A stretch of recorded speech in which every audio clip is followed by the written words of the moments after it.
போட்டு பார்த்தேன்னு சொல்றேன். நான் அது கூட பார்க்கல. எப்படியோ கஷ்டப்பட்டு இன்னைக்கு போட வேண்டியதா அப்படின்னு வந்துட்டேன்.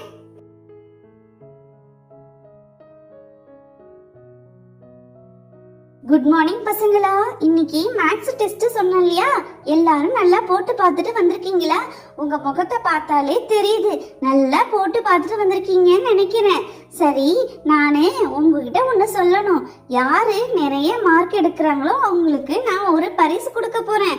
அதனால இன்னைக்கு நீங்க எல்லாருமே சூப்பரா மேத்ஸ் டெஸ்ட்ல மார்க் எடுக்கணும். சரிங்க மிஸ், நாங்க எல்லாருமே நல்லா போட்டு பார்த்துட்டு வந்திருக்கோம். இன்னைக்கு நாங்க எல்லாருமே நிறைய மார்க் எடுத்தாலும் எடுப்போம் மிஸ். சரிமா சுபு, நீ சொன்னது எனக்கு ரொம்ப சந்தோஷமா இருக்கு.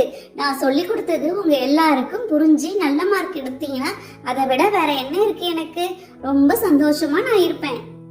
இந்த சுப்பு என்ன எல்லாருமே நிறைய மார்க் எடுப்பாங்கன்னு சொல்றா. நான் ஒண்ணுமே போட்டு பார்க்கலையே, நான் எப்படி மார்க் எடுப்பேன்? எனக்கு பயமா இருக்கு. இவ சொல்றத பார்த்தா ரொம்ப பயமா இருக்கு. சரி பசங்களா, உங்களுடைய பேக் எல்லாம் கொண்டு வந்து இங்க வைங்க. யாரும் காப்பி அடிக்க கூடாது, மத்தவங்கள கேட்க கூடாது. அழகா கரெக்டா எழுதணும், அப்பதான் உங்களுக்கு பரிசு. அச்சச்சோ, மிஸ் வேற பேக் எடுத்துட்டு வந்து முன்னாடி வைக்கணும்னு சொல்றாங்களே, இப்போ என்ன பண்றது? சரி, நம்ம எப்படியாவது அந்த மேத்ஸ் நோட்டை எடுத்து வச்சுட்டு பேக்கை மட்டும் கொண்டு போய் அங்க வச்சிடலாம்.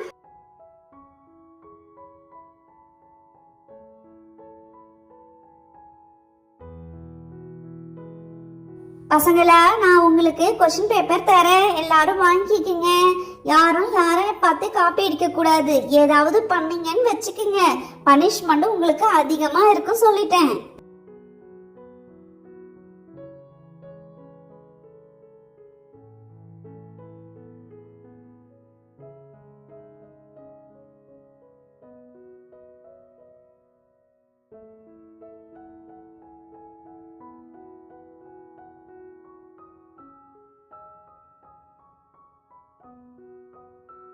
எல்லாருக்கும் கொஸ்டின் பேப்பர் கொடுத்துட்டேன் இல்லையா?